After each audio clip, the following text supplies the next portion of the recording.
अपनात्मा परमात्मा कहते हैं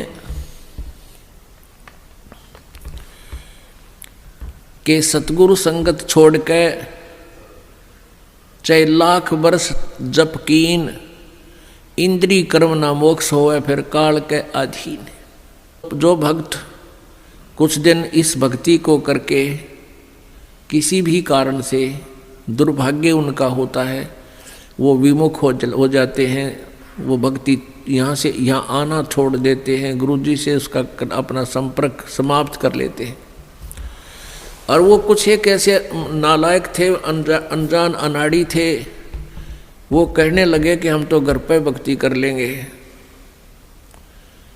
पुण्यात्माओं परमात्मा कहते हैं सतगुरु संगत छोड़ के अर्थे लाख वर्ष जप कीन, इंद्री कर्म ना मोक्ष होए, ना तो कोई कर्म कटे और ना ही मुक्ति होए, फिर काल के अधीन।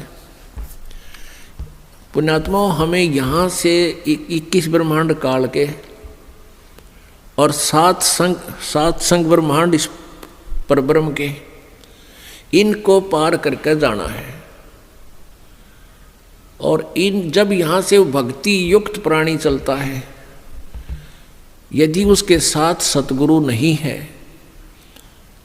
वो नहीं जा सकता 10 कदम भी। रास्ते में पता नहीं कितने कितने बखेड़े हैं। ये काल का बहुत भयंकर जाल है। हमने उन्हीं रास्तों से जाना होता है, जैसे हम शरीर में ही हमारे कमल बने हुए हैं। इन कमलों में से हम चलेंगे तो सबसे पहले गणेश जी का लोक आवेगा, और गणेश जी के लोक में हम जाएंगे, गुरु जी साथ होंगे, तो वहाँ आपका अकाउंट क्लियर करा के आपको फिर आगे ले चलेंगे।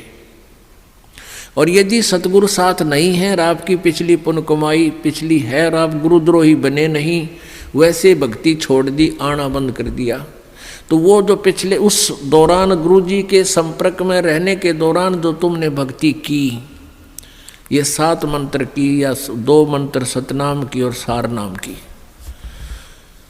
तो गणेश जी का जो जाप आपको दिया जाता है उन 7 प्रथम मंत्र में, उस मंत्र की कमाई से आप जी पहले गणेश जी के लोक में जाओगे। और वहाँ पर इतने नाच गाने डांस, बड़ी पता नहीं कितने हर तरह की, यानी आत्मा वहाँ जाती है तो उसका सूक्ष्म शरीर होता है, स्त्री जाती है तो स्त्री वाला ही होता है, पुरुष जाता है तो पुरुष वाला ही होता है। तो प्रत्येक लोक में जाते ही वहाँ